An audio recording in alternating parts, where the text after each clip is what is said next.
Hi everybody, this is Saad for the Saad Truth.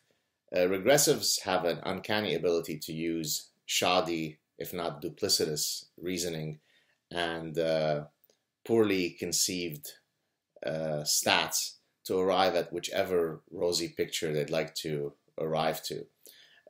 So for example, if one is having a discussion regarding whether an ideology is peaceful and whether it preaches brotherly love or the contrary of that, they usually will point to some time period where supposedly everybody under that ideology held hands and sang Imagine by John Lennon and so on, which of course that supposed rosy period is not pluralistic and brotherly in the way that we would understand it in the West. But that notwithstanding, that type of logic is perfectly analogous to the following example that I'm about to offer you.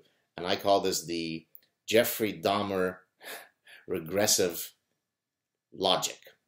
So here it goes. So for example, if you look at Jeffrey Dahmer, the serial killer who was born in 1960, he died at the age of 34 when he was beaten by a fellow inmate.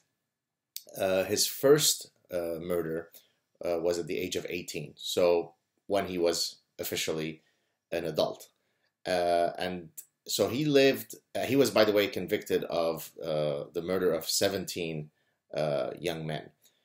So remember that number 17. Now, if we look at the number of days that he was alive from his birthday when he was 18, I think it was May 21st, 1960. I checked that on Wikipedia. All the way until the day that he was killed. I think it's November 28th, 1994. I'm going on memory here. He lived roughly 16 and a half years, both in and out of prisons. So basically, he was alive for 6,027 days as an adult. Now, on 17 of those days, he committed a murder. Now, I'm assuming that on none of the murders, multiple murders did not happen on the same day. So let's, for the sake of this conversation, assume, which I think is a correct assumption, that each of the murders happened on separate days. That means that on 17 of the 6,027 days, he committed a murder, which comes out to 0.28% of all days that he was alive as an adult, which means that on 99.72% of days that he was alive, he did not commit psychopathic, I think cannibalistic, serial murders. 99.72% of the days, he was just a lovely guy walking around, not committing murders, just like the rest of us.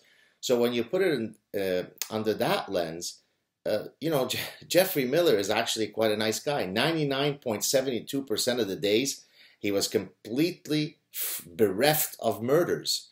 And so you're going to judge him based on the 0.28% of days when he, did, lure men, rape them, eat them, throw them in containers of acid. I mean, come on, let's give the guy a break. So that's exactly the kind of logic that the regressives are using. They basically take an ideology and then point to specific periods where supposedly the ideology is not engaging in global mayhem. And then basically they argue, you see, it is peaceful.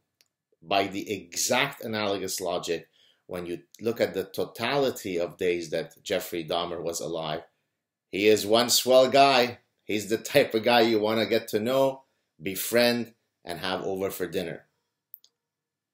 All right, guys. Hope you enjoyed this little regressive logic interlude. Continue having a great week. Talk to you soon. Cheers.